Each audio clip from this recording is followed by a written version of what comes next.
Tepi sangat. Oh, sebab Otomat pintu jadi lagi nak. Itu untuk straight. Untuk angkat. terasa ke tepi tu. Baik.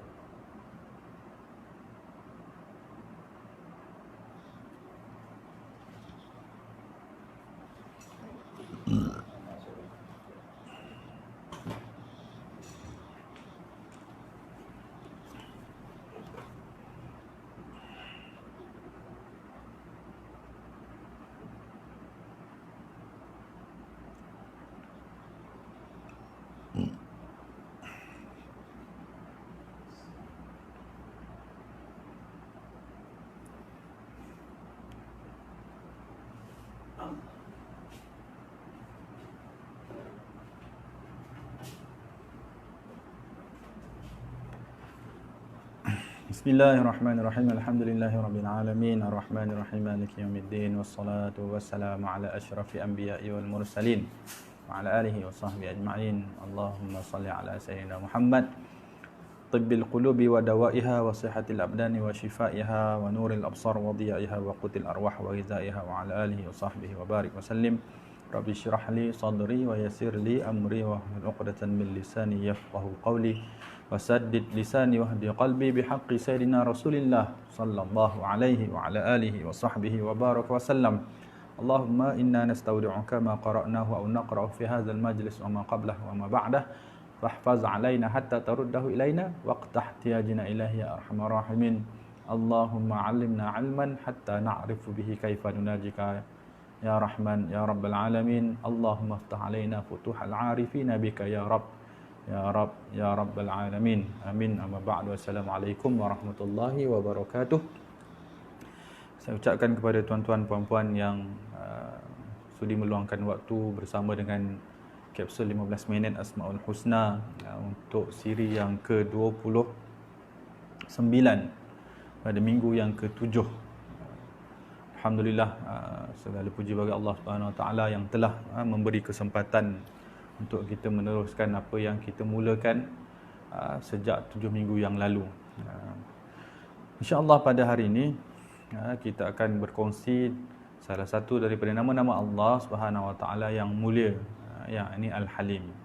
Sebelum itu saya menjawab salam kepada semua yang telah memberi salam di bahagian komen dengan lafaz Waalaikumsalam warahmatullahi wabarakatuh, daripada Puan Elvira, Puan Siti Hawa.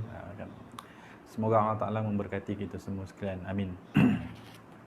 Walillahil asma'ul husna fad'uhu biha. Ini ayat daripada surah Al-A'raf ayat 180. Allah Ta'ala berfirman, dan bagi Allah Ta'ala itu ada nama-namanya yang mulia, maka serulah nama-nama tersebut, berdoalah dengan nama-nama tersebut, hayatilah nama-nama tersebut, masuklah kepada pintu tersebut, pada pintu nama-nama tersebut dalam menghayati kehambaan kepada Allah Subhanahu Wa Taala dalam kehidupan kita.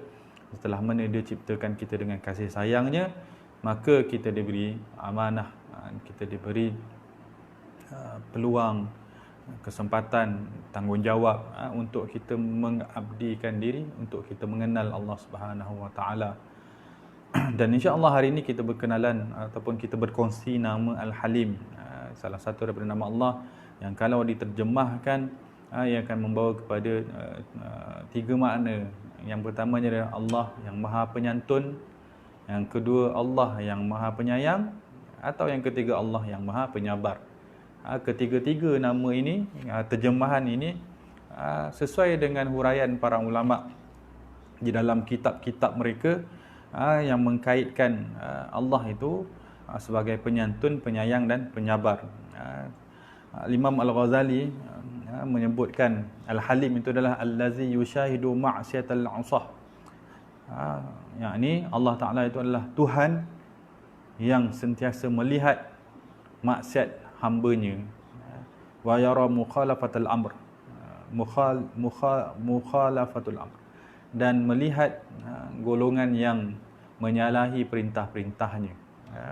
Summa la yastafizzuhu qadabun wa la ya'tarihi ghaizun wa la yahmilhu ala musara'ati ila al-intiqam. Namun tidak pula Allah Taala itu tergesa-gesa untuk menghukum mereka, atau Allah Ta'ala tergugat dengan maksiat mereka, lalu Allah Ta'ala mencampakkan azabnya kepada mereka. Kerana namanya Al-Halim tersebut menunjukkan betapa dia begitu bersabar ataupun santun kepada orang hambanya yang menyalahi perintahnya atau melakukan sesuatu yang menyalahi daripada aturan yang telah ditetapkan oleh Allah daripada syariat ini, kehidupan ini, dan mereka masih lagi diberi peluang untuk menebus ataupun hidup sebagaimana yang masih lagi diberi peluang dan lapang kehidupan mereka dalam kehidupan. Itulah nama Al-Halim. Itulah nama Al-Halim. Dalam bahasa Arab, Al-Halim itu bermaksud perhatian ataupun perasaan sopan ataupun perasaan santun. Yakni tidak tergesa-gesa untuk melakukan kekasaran kepada orang yang mengasari seseorang yang ada sifat Al-Halim. Itu Al-Halim itulah. Jadi Al-Halim itu adalah santun. Santun yang dimaksudkan adalah santun terhadap mereka yang mengasari. Yang ini tidak membalas kekasaran dengan kekasaran. Dan Allah itu Al-Halim. Masya Allah. Al-Halim maksudnya Allah Ta'ala itu, kalau kita teliti sebelum ini, daripada namanya, ada namanya Al-Aziz yang maha berkuasa, ada namanya Al-Jabbar yang maksudnya maha berkuasa. Tapi dalam masa yang sama Allah Ta'ala itu namanya Al-Halim. Di satu sisi Allah Ta'ala itu boleh melakukan sekeras-kerasnya kepada hamba-hambanya tanpa mereka itu melakukan kesalahan. Allah Ta'ala itu boleh menghukum mereka. Itu hak Allah. Tapi Allah Ta'ala tidak melakukan sedemikian. Apatah lagi, dalam satu sisi Allah Ta'ala itu menzahirkan kelembutan kepada orang-orang yang menyalahi perintahnya. Sedangkan dia boleh ataupun dia berkuasa untuk menghukum mereka dengan segera. Itulah daripada terjemahan Al-Halim tersebut. Ini Tuhan yang sentiasa melihat hambanya yang menyalahi kepada perintahnya dan melakukan segala yang dilarangnya, namun tidak tergesa-gesa untuk menghukum mereka, bahkan memberi peluang kepada mereka untuk kembali kepada menebus kesilapan tersebut. Subhanallah. Allah Ta'ala itu maha pemurah dan maha pengasih dan maha penyantun. Daripada sebab itu para ulama menyebutkan dia adalah maha penyabar. Kerana manusia ni kalau dilihat kepada perbuatan mereka, hampir setiap detik dan saat ada sahaja daripada kalangan hamba ataupun manusia ini yang melakukan kesalahan di hadapan penciptanya. Hampir setiap saat ada manusia demikian. Tapi tidaklah pula Allah Ta'ala menurunkan azabnya kepada mereka. Bahkan diberi peluang, sehingga ada ungkapan pula daripada orang-orang tua kita menyebutkan orang yang maksiat ni selalunya panjang umur. Sebab mereka melihat realiti itu berlaku. Orang yang baik-baik ini meninggal awal pula. Orang yang jahat pula hidup panjang umur pula. Itu daripada kata-kata orang tua. Tapi kalau kita kaitkan kembali kepada Al-Halim ini, itu suatu yang realiti, bahawa Allah Ta'ala ini memang memberi peluang kepada mereka yang melakukan kesalahan agar mereka itu menebus kesalahan tersebut. Dan kata ulama daripada makna Al-Halim ini, Allah Ta'ala itu adalah yang maha penyayang, kerana dia menzahirkan sisi kasih sayang terhadap mereka yang mungkin melakukan kesilapan kerana tergelincir. Tidak segera membalas kepada orang yang melakukan kesilapan, kerana Allah Ta'ala mengetahui niat-niat di hati mereka. Berbezalah dengan manusia. Kalau manusia ni seorang buat salah saja kepada diri dia, walaupun dah buat 1000 kebaikan, satu salah saja terus nak denda kan. Itu manusia kan. Tapi Allah Ta'ala tidak begitu. Allah Ta'ala menzahirkan walaupun orang tu hidupnya 50 tahun melakukan maksiat kepada Allah, maka pada hari yang tahun yang ke-51 tu bertaubat, maka Allah Ta'ala terima taubatnya.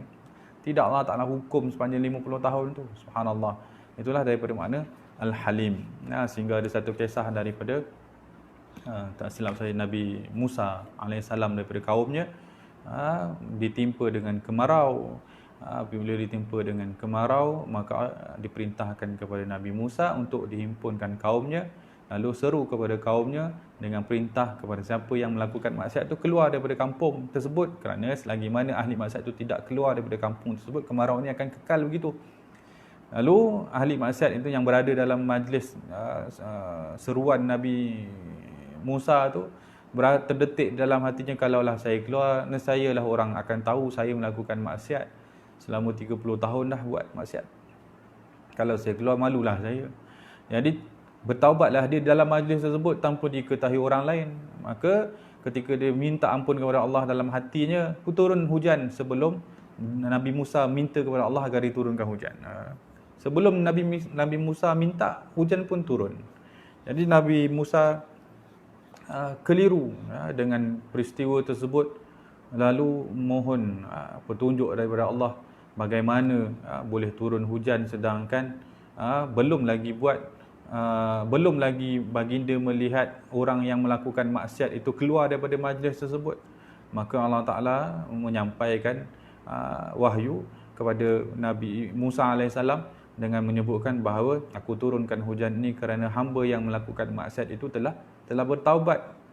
Lalu Nabi Musa berkata, ya Allah, kalau begitu tunjukkanlah aku siapa orangnya agar aku boleh pergi kepadanya, berbicara kepadanya. Kemudian dalam riwayat tersebut, Allah Ta'ala berkata kepada Nabi Musa, kalau ketika dia melakukan maksiat kepada aku menyorokkan tentangnya, apakah setelah dia bertaubat kepada aku, akan aku buka berita tentang dirinya. Maka begitu Allah Ta'ala dalam menzahirkan sifat Al-Halim. Sebab itu ramai orang tak tahu tentang maksiat orang lain, kerana Allah Ta'ala lah yang menyimpan rahsia tersebut, memberi peluang kepada orang tersebut sehingga dia bertaubat kepada Allah. Itu dari sudut memahami makna Al-Halim tersebut. Dari sudut penghayatan kehambaannya, kata para ulama, di situ ada dua aspek. Satu daripada aspek hati, yang kedua daripada aspek perbuatan. Daripada aspek hati, daripada aspek perbuatan dahulu, kata para ulama, hendaklah seorang hamba Allah yang mukmin ini, yang beriman dengan nama Al-Halim ini, yang menghayati Al-Halim ini dalam dirinya, melakukan kebaikan, tidak melakukan kekasaran kepada orang yang mengasarinya. Ini ditunjukkan oleh Nabi Muhammad SAW dalam kehidupan Nabi SAW, yang mana apabila ada orang melakukan kekasaran kepada Nabi, Nabi tidak melakukan kekasaran kepada orang tersebut, sedangkan itu hak Nabi Muhammad SAW. Kita saja ada hak untuk menegur ataupun mungkin memarahi semula kepada orang yang memarahi kita tanpa sebab. Bolehlah kita nak balas orang tu, bila dia marah kita pun tak faham kenapa dia marah kita boleh balas dengan marah balik. Tapi disebabkan kita ini hamba Allah yang tentunya berhidup dengan cara yang Allah Ta'ala inginkan, perlulah kita buat sebagaimana yang diperintahkan oleh Allah Ta'ala, yakni melakukan kebaikan kepada orang yang mengasari kita. Dan itulah tanda orang mendapat bahagian dalam kehidupannya daripada nama Al-Halim. Orang yang menterjemahkan nama Al-Halim ini dalam kehidupannya adalah orang yang melakukan kebaikan terhadap orang yang melakukan kekasaran kepada dirinya. Tidak cepat untuk membalas keburukan dengan keburukan, bahkan bersabar terlebih dahulu.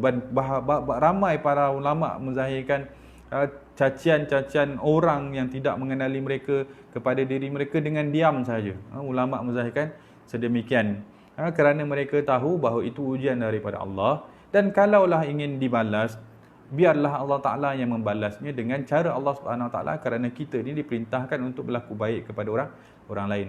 Benar, ia satu-satu perkara yang susah untuk kita lakukan kerana kita ada kehendak, kita tak mampu direndah-rendahkan dan dihina-hinakan.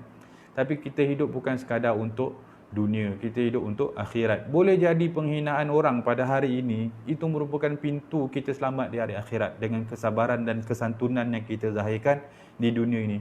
Di ruang mana kita ingin dapatkan pahala kesabaran kalau tidak daripada kekasaran manusia. Tak apalah kalau semalam kita gagal menzahirkan kebaikan kepada orang yang membuat keburukan kepada kita. Kita cubalah lakukan, kalaupun sekali dalam seumur hidup adalah kebaikan ataupun kesabaran yang kita boleh zahirkan kepada orang yang melakukan kekasaran kepada kita, kerana ingin kita menjiwai nama Al-Halim tersebut dalam kehidupan. Adapun penghayatan daripada aspek yang kedua, kata para ulama, adalah untuk kita menghayati nama Al-Halim ini, bagaimana Allah Ta'ala melakukan pentadbirannya kepada kehidupan kita. Yang kita sedar dalam kehidupan kita ini, kita sentiasa melakukan keburukan. Ada kekurangan yang kita zahirkan dalam melaksanakan perintah Allah Subhanahu wa Ta'ala. Yang mana keburukan kita itu tidak layak untuk dilakukan oleh seorang hamba yang telah diberi dengan segala kesenangan, segala nikmat, peluang kehidupan ini, tak layak untuk dia melanggari perintah Tuhannya. Tapi dalam kehidupan ini dia menyedari dengan kesalahan-kesalahan yang dia lakukan, masih lagi Allah Ta'ala itu memberi peluang. Maka rasaikanlah Al-Halim ini ataupun kebaikan Allah Ta'ala ini dalam kehidupan. Berinteraksilah dengan nama tersebut dengan menzahirkan rasa syukur kita kepada Allah. Kalau disebabkan satu maksiat saja itu sudah boleh meruntuhkan dunia ini, tapi tidak dilakukan, tidak disegerakan azab kepada kesalahan tersebut, maka apa lagi yang patut kita balas kepada Allah melainkan rasa syukur kita dan taubat kita kepada dia. Perhatikanlah, mungkin kita dah hidup 30 tahun, 40 tahun, 50 tahun, 60 tahun di dunia ini dengan segala macam kesalahan kita, tapi masih lagi Allah Ta'ala kurniakan nikmat yang tidak putus-putus kepada kita, yang mana perlu kita tahu itu daripada sifat Al-Halimnya Allah. Hati kita perlu menikmati kebaikan Allah tersebut. Jangan menumpu kepada nikmat yang diberikan, kerana itu akan menyebabkan kita lupa kepada yang memberi nikmat. Rasai kebaikan Allah Subhanahu Wa Taala, kerana itulah Allah Subhanahu Wa Taala yang maha baik, yang terus memberi kepada mereka yang mengasarinya ataupun mereka yang melanggar perintahnya.